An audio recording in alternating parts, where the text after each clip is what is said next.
Hello, good morning. This is my 10th December's lecture, and today we shall discuss about the two-dimensional motion or motion in a plane. ये हम लोग इससे पहले कई बार पढ़ चुके हैं कि जब भी कोई भी पार्टिकल किसी प्लेन के अंदर कर्व्ड लाइन के अलोंग या किसी कर्व के अलोंग मोशन करता है तो वो मोशन कौन सा कहलाएगा? टू डायमेंशनल मोशन कहलाएगा। यहाँ पर हम लोग एक पार्टिकल कंसीडर कर रहे हैं जो ए से बी तक जा रहा है। ए के कोऑर्डिनेट हमारे पास x1 y1 है और बी के कोऑर्डिनेट हमारे पास x2 y2 है। ये दो कोऑर्डिनेट हमारे पास इसके अंदर xy प्लेन के अंदर है और पार्टिकल इस कर्व पाथ के अलोंग ए से बी तक पहुंच रहा है। तो ऐसी सिचुएशन के अंदर हम लोग क्या करेंगे?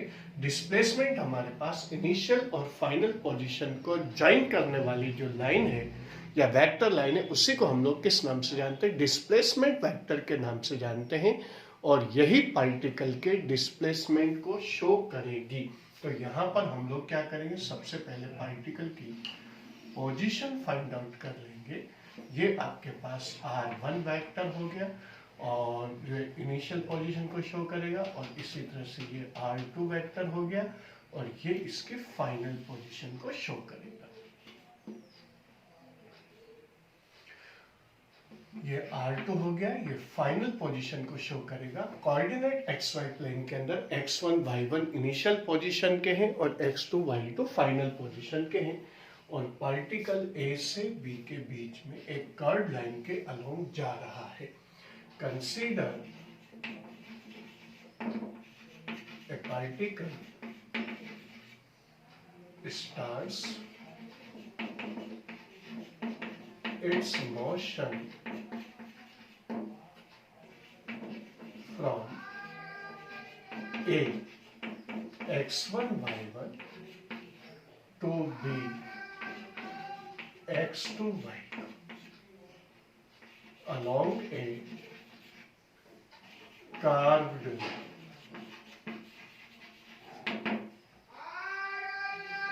join A and B with a vector line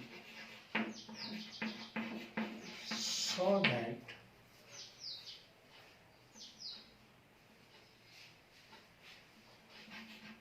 delta R is a displacement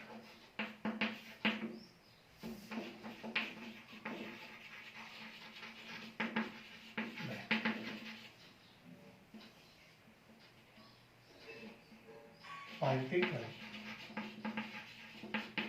takes delta t time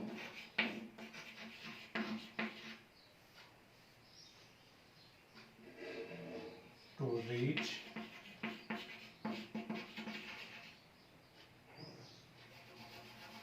B from A। Position vector हम लोग फाइंड आउट करेंगे। R1 इज इक्वल टू हमारे पास आ जाएगा x1 i के प्लस y1 j के और सिमिलरली R2 जो फाइनल पोजीशन वेक्टर होगा वो होगा x2 i के प्लस y2 j के।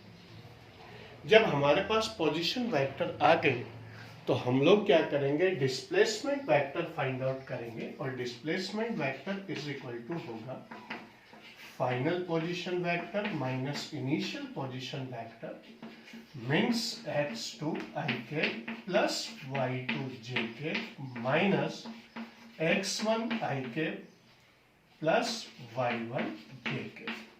I में से I को सब्ट्रैक्ट करेंगे, J में से J को सब्ट्रैक्ट करेंगे। Delta R positive displacement vector जो डिस्प्लेसमेंट ऑफ पार्टिकल को शो करेगा x2 माइनस x1 I के plus y2 minus y1 J के।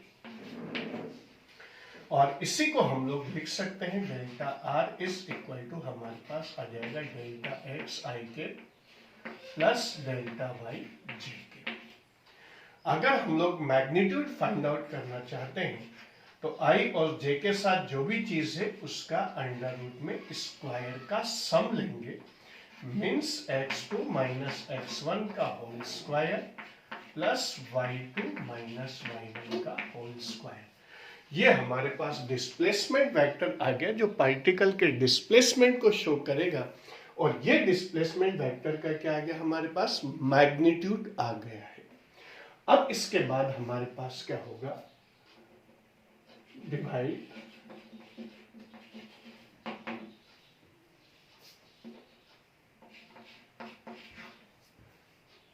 Equation first by delta T. तो delta are upon delta T is equal to आ जाएगा हमारे पास delta X upon delta T I के plus delta Y upon delta T J के। पूरी equation को पार्टिकल, क्योंकि यहां से यहां तक आने में डेल्टा टी टाइम ले रहा है, तो डेल्टा टी से पूरी इक्वेशन को डिवाइड कर देंगे, taking limit delta T tending to zero. अगर हम लोग इसमें delta T tending to zero लेंगे, टेंडिंग टू जीरो का मतलब ये हो गया डिस्प्लेसमेंट करीब करीब क्या हो जाएगा, डेल्टा टाइम इंटरवल करीब करीब क्या हो जाएगा, जीरो हो जाएगा। लेकिन पॉइंट ऑफ टाइम आपके पास इसके अंदर टेंडिंग टू जीरो लेने का, जीरो नहीं होगा, बस क्लोज टू जीरो होगा। Limit delta T tending to zero delta are upon delta T is equal to limit delta T tending to zero delta X upon delta T I के plus limit delta T tending to zero delta Y upon delta T J के। और ये आपके पास क्या होगा, अगर हम लोग लिमिट ले लेते हैं तो ये तो हो गया x2 माइनस x1, ये आपके पास, इसी को डेल्टा x हमने लिखा है, और delta x upon delta T या delta y upon delta T को अगर लिमिट के साथ ले लिया तो हमारे पास आ जाएगी differentiation form dr upon dt is equal to dx upon dt आई के plus dy upon dt j के। बस इसके अंदर आ जाएगा। और यही चीज हमारे पास क्या कहलाएगी, वेलोसिटी ऑफ पार्टिकल कहलाएगी। तो v इज इक्वल टू हमारे पास आ जाएगा vx आई के प्लस vy जे के। ये हमारे पास इसके अंदर पार्टिकल का ये आ गया डिस्प्लेसमेंट, और ये डिस्प्लेसमेंट का मैग्नीट्यूड, ये आ गई हमारे पास वेलोसिटी। और वेलोसिटी का मैग्नीट्यूड अगर आप फाइंड आउट करना चाहते हैं तो आई के साथ जो भी है उसका square means vx square plus J के साथ जो भी है उसका स्क्वायर मीन्स vy स्क्वायर। ये वेलोसिटी की इक्वेशन हो गई हमारे पास, ये वेक्टर फॉर्म आ गई, और ये हमारे पास इसका मैग्नीट्यूड आ गया। इसके बाद आता है हमारे पास डिफरेंशिएटिंग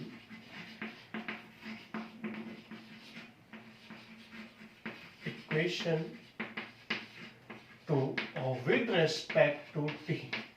टी के रिस्पेक्ट में इक्वेशन 2 का डिफरेंशिएशन करेंगे तो हमारे पास आ जाएगा dv upon dt is equal to dv x upon dt आई के plus dv y upon dt j के। और यही चीज हमारे पास क्या हो जाएगी, एक्सिलरेशन हो जाएगी, a is equal to ax i के प्लस ay j के की डिफरेंशिएशन फॉर्म आपके पास इसके अंदर आ गई। अगर हम लोग मैग्नीट्यूड फाइंड आउट करना चाहते हैं एक्सेलरेशन का तो no problem, magnitude of acceleration will becomes equal to the square of coefficient with i cap plus square of coefficient with j cap. So magnitude of acceleration will becomes equal to ax square plus ay square, आपके पास magnitude आ जाएगा। इस तरह से हमारे पास, और किसी particle के मोशन को एग्जैक्टली डिफाइन करने के लिए हमें तीन ही फिजिकल क्वांटिटीज की जरूरत पड़ती है। पहली फिजिकल क्वांटिटी कौन सी होगी, डिस्प्लेसमेंट, दूसरी कौन सी होगी, वेलोसिटी, और तीसरी कौन सी होगी, एक्सीलरेशन। ये तीनों फिजिकल क्वांटिटी किसी पार्टिकल के मोशन को कंप्लीटली डिस्क्राइब करने के लिए सफिशिएंट होती है। तो ये चीज आपके पास क्या जाएगी, मोशन इन ए प्लेन और टू डायमेंशनल मोशन हमारे पास आया। फ्यू सेकंड्स में आप लोगों को दे देता हूं ताकि आप लोग पॉज करके इसे नोट कर सकें, और उसके बाद फिर हम लोग आगे बढ़ जाएंगे। ओके, नाउ अब हमारे पास इसके अंदर 2 डायमेंशनल मोशन की जगह पर अगर हम लोग 3 डायमेंशनल मोशन करें तो वो चीज हम लोग इस तरह से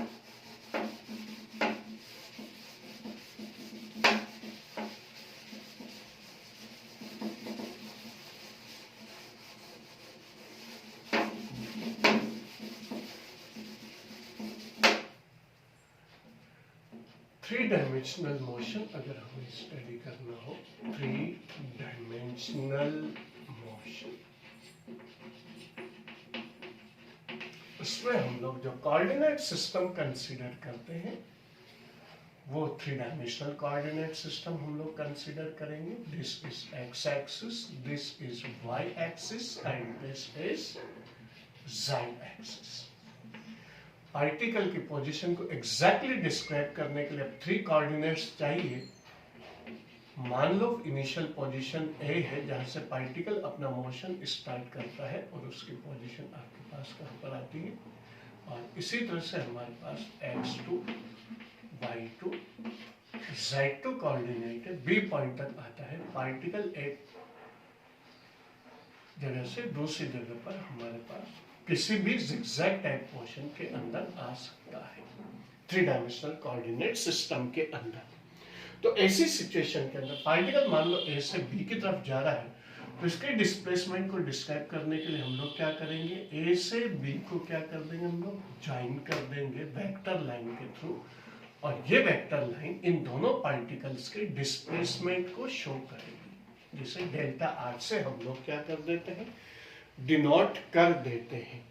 अब उसके बाद हम लोग क्या करेंगे, पोजीशन वेक्टर फाइंड आउट करने के लिए ओरिजिन ओ को हम लोग ए से ज्वाइन कर देंगे थ्रू वेक्टर लाइन R1, और इसी तरह से हम लोग ओरिजिन ओ को बी से ज्वाइन कर देंगे थ्रू वेक्टर लाइन R2.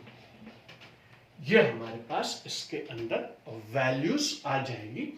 तो ये हुआ हमारे पास 3 डायमेंशनल मोशन का एक कोऑर्डिनेट सिस्टम का वैल्यूज, इनिशियल और फाइनल पोजीशन, और ये इसके डिस्प्लेसमेंट को शो करेंगे. अब इसके बाद हम लोगों के पास क्या होगा, वही पोजीशन वेक्टर्स हम लोग फाइंड आउट करेंगे.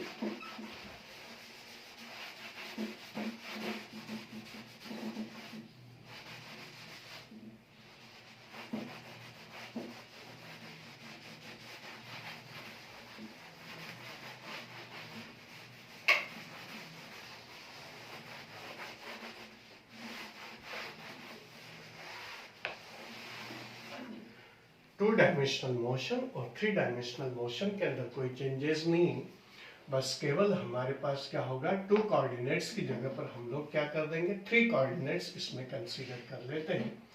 इनिशियल पोजीशन हमारे पास आ जाएगी. कोऑर्डिनेट्स अगर हमें दे रखे, पोजीशन वेक्टर हम लोग फाइंड आउट कर सकते हैं, x1 i k plus y1 j k plus z1 k.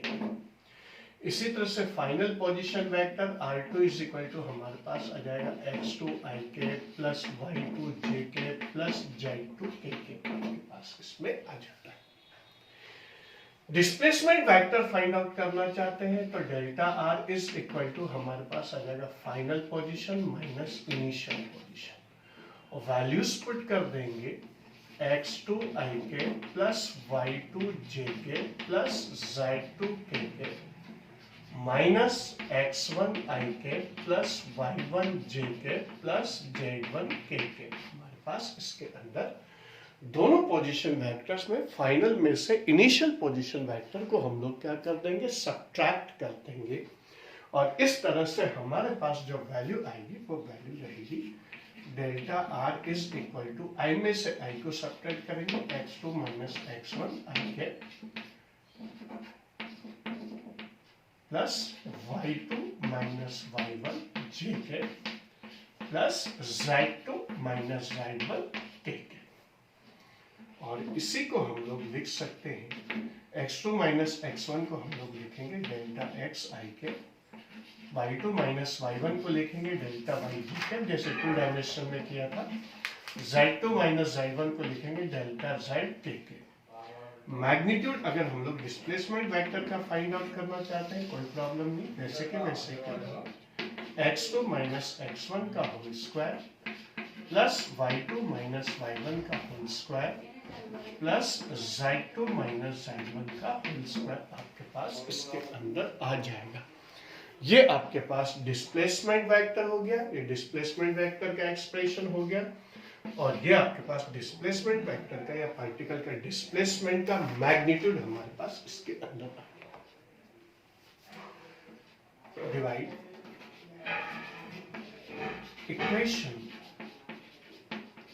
First by delta T at both sides, दोनों साइड्स पर करेंगे वही delta are upon delta T is equal to delta X upon delta T I के plus delta Y upon delta T J के plus delta Z upon delta T के। एक coordinate इसके अंदर और इंट्रोड्यूस हो जाता है जेड वाला, बाकी सारा का सारा डेरिवेशन हमारे पास बिल्कुल वैसा ही होता है जैसा हमने टू डायमेंशनल के अंदर किया था।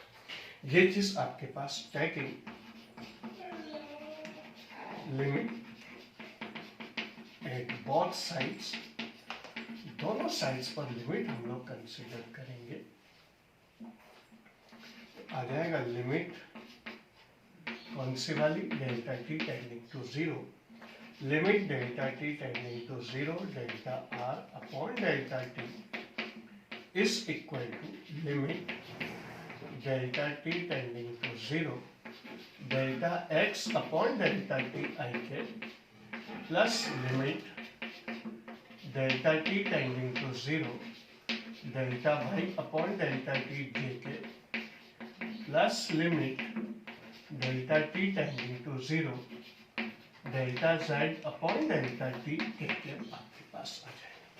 और यही चीज आपके पास आ जाएगी D R upon D T is equal to D X upon D T J के डिफरेंशिएशन फॉर्म हो गई plus D Y upon D T J के plus D Z upon D T के आपके पास इसमें आ जाएगा। और इसी चीज को हम लोग लिखेंगे v is equal to v x i plus v y j plus v z k equation second आपके पास वेलोसिटी आ गई, डिस्प्लेसमेंट वेक्टर का एक्सप्रेशन और डिस्प्लेसमेंट वेक्टर का मैग्नीट्यूड, ये हमारे पास वेलोसिटी आ गई। और वेलोसिटी का मैग्नीट्यूड हम लोग जैसे अब तक करते आए थे पोजीशन वेक्टर्स का वैसे ही करेंगे, v x square plus v y square plus v z square, ये हमारे पास वेलोसिटी का मैग्नीट्यूड आया। इसके बाद आता है हमारे पास differentiating with respect to T, differentiating two with respect to T, dv upon dt vector notation is equal to dv x upon dt आई के। इसके बाद आएगा हमारे पास dv y upon dt j के y का differentiation plus dv z upon dt k के आपके पास इसमें आ जाएगा। ये वाली चीज आएगी आपके पास acceleration, this is a x i k plus a y j k plus a z k के। हमारे पास एक्सीलरेशन, वेलोसिटी और डिस्प्लेसमेंट तीनों के क्या आ जाएंगे, तीन कोऑर्डिनेट्स या आई जे के कोएफिशिएंट्स आ जाएंगे। मैग्नीट्यूड फाइंड आउट करना चाहते हैं, आई के साथ जो भी है उसका स्क्वायर प्लस जे के साथ जो भी है उसका स्क्वायर प्लस के साथ जो भी है उसके स्क्वायर करके अंडर रूट में रख देंगे। ये हमारे पास क्या हो जाएगा, एक्सीलरेशन आ गया। तो ये हमारे पास कुल मिलाकर के तीन तरह की हमारे पास वही चीज कि किसी पार्टिकल के मोशन को कंप्लीटली डिस्क्राइब करने के लिए केवल तीन फिजिकल क्वांटिटीज की जरूरत पड़ती है, और वो तीन फिजिकल क्वांटिटीज होती है डिस्प्लेसमेंट, वेलोसिटी एंड एक्सीलरेशन, और कोई चौथी क्वांटिटी की जरूरत नहीं है। तो ये तीनों चीजें हमारे पास आ गई। अब इक्वेशन ऑफ मोशन को अगर हम कोऑर्डिनेट फॉर्म के अंदर रखना चाहें तो वो किस तरह से रख सकते हैं कि हमारे पास जैसे मान लो इक्वेशंस ऑफ मोशन आती, फर्स्ट इक्वेशन ऑफ मोशन है v is equal to u plus a t, first equation है। सेकंड है s is equal to u t plus half a t square, और थर्ड है v square is equal to u square plus 2as। अब इसे अगर मान लो हमें तीन कोऑर्डिनेट्स के अंदर डिवाइड करना है, या तीनों हमारे पास एक्सिस के अलोंग जाना हो, तो एक्स एक्सिस के अलोंग हमारे पास क्या जाएगा कि जहां जहां भी v है वहां पर हम लोग क्या करेंगे, vx, vy और vz लेंगे, और इसी तरह से x की जगह पर x y z displacement, acceleration की जगह ax, ay और az वर्ड यूज करेंगे।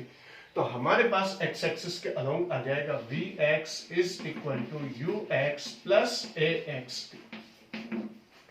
जहां भी डिस्प्लेसमेंट, वेलोसिटी, एक्सेलरेशन है उसे हम लोग कोऑर्डिनेट्स में डिवाइड कर देंगे इक्वेशन के अंदर भी। जहां जहां भी v आएगा वहां पर vx, y एक्सिस के अलोंग vy और z एक्सिस के अलोंग vz लेंगे। जहां इनिशियल वेलोसिटी आएगी similarly ux, uy, uz, acceleration में ax, ay, az, और डिस्प्लेसमेंट के अंदर हम लोग क्या लिखेंगे, या तो x या हम लोग क्या लिख देंगे, डेल्टा x लिखेंगे। x इज इक्वल टू हमारे पास आ जाएगा uxt plus half axt square time हमारे पास स्केलर क्वांटिटी होती है, उसे कंपोनेंट्स के अंदर डिवाइड नहीं कर सकते हम लोग, tx, ty, tz नहीं लिखा जा सकता, क्योंकि x एक्सिस, y एक्सिस और z एक्सिस तीनों एक्सिस के अलोंग टाइम की वैल्यू क्या रहेगी, सेम रहेगी। Similarly, the third equation will becomes equal to vx square is equal to ux square plus 2axx। ये हमारे पास x एक्सिस के अलोंग इक्वेशन आई। सिमिलरली अगर हम लोग y एक्सिस के अलोंग इक्वेशन निकालना चाहते हैं, तो y एक्सिस के अलोंग हमारे पास इक्वेशन कौन सी आएगी, वही चीज आ जाएगी vy is equal to uy plus ay। जहां भी v, u और a आएगा, डिस्प्लेसमेंट आएगा या आपके पास एक्सेलरेशन आएगा, उस हम लोग कंपोनेंट्स में रिजॉल्व करेंगे। s की जगह पर y लिखेंगे is equal to uyt plus half ayt square, और इसी तरह से vy square is equal to uy square plus 2ay आपके पास आएगा। सिमिलरली z एक्सिस के अलोंग जो इक्वेशंस ऑफ मोशन हमारे पास अब डिवाइड हो जाएंगी, तो यहां भी हम लोग क्या करेंगे, v की जगह vz, u की जगह uz, a की जगह az और t as it is। Similarly z is equal to uzt plus half az t square आपके पास आ जाएगा, और vz square is equal to आ जाएगा uz स्क्वायर प्लस 2az आपके पास इसके अंदर वैल्यू आ जाती है। इस तरह से हम लोग क्या करेंगे, जब x एक्सिस, y एक्सिस और z एक्सिस के अलोंग जब हम लोग पार्टिकल के मोशन को स्टडी करना होगा, तो तीनों इक्वेशंस ऑफ मोशन हम लोग इसी तरह से यूज करेंगे। तो यहाँ पर 2 डायमेंशनल और 3 डायमेंशनल मोशन के अंदर कोई ज्यादा बड़ा चेंजेस डेरिवेशंस के लिहाज से नहीं है। इसमें भी हमारे पास वहां भी डिस्प्लेसमेंट, वेलोसिटी और एक्सेलरेशन के दो कोऑर्डिनेट्स थे। 3 डायमेंशनल मोशन के अंदर डिस्प्लेसमेंट, वेलोसिटी और एक्सेलरेशन के 3 कोऑर्डिनेट्स इसके अंदर आ जाएंगे, और फिर उसके बाद इक्वेशन ऑफ मोशन भी हम लोग x, y और z एक्सिस के अलोंग इस तरह से डिवाइड कर देते हैं। और इसी तरह से हमारे पास अगर मान लो x एक्सिस के अलोंग वेलोसिटी कैलकुलेट करना है, डिस्प्लेसमेंट दे रखा है, तो पूरी गिवन इक्वेशन को x के रिस्पेक्ट में डिफरेंशिएट कर देंगे। वेलोसिटी दे रखी है, एक्सेलरेशन फाइंड आउट करना है, तो पूरी इक्वेशन को x के रिस्पेक्ट में क्या करेंगे, डिफरेंशिएट कर देंगे, तो एक्सेलरेशन हम लोगों को मिल जाता है। सिमिलरली y और z के लिए भी हम लोग क्या कर सकते हैं, वेलोसिटी और एक्सेलरेशन की वैल्यूज कैलकुलेट कर सकते हैं।